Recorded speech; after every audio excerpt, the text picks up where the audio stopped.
So the first one comes from Twitter. The requester asked to be anonymous, but what is the difference between hyperautomation and RPA? It's hype. It's vocabulary to make you feel that things are moving on and new things are being sold and technological wizardry is being made available. As far as I understand it, it's what I was describing in a 2019 book.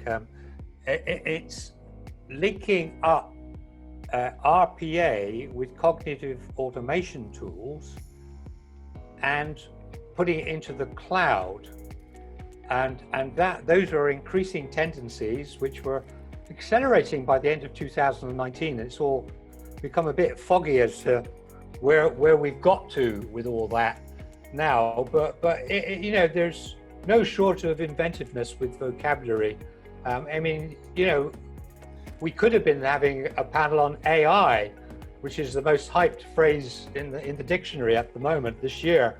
I've got a saying which is said that as far as AI is concerned, the amount of hype is such that it's not that just the pigs that are flying, it's the whole farm, if you understand what I mean.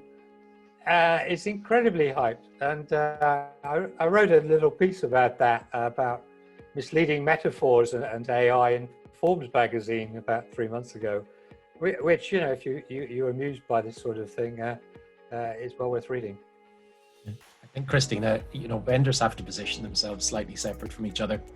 And that's one of the things that we've seen in there. They're all attempting to use terminology. I'll use RPA as the clickety-click, routine, mundane, tasks that repeat.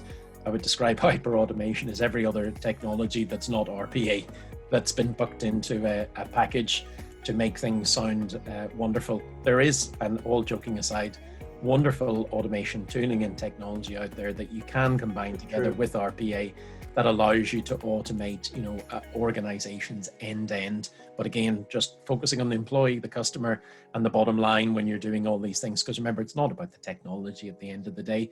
It's about the business outcomes that you're hoping to achieve by implementing one, many, or lots of different tools.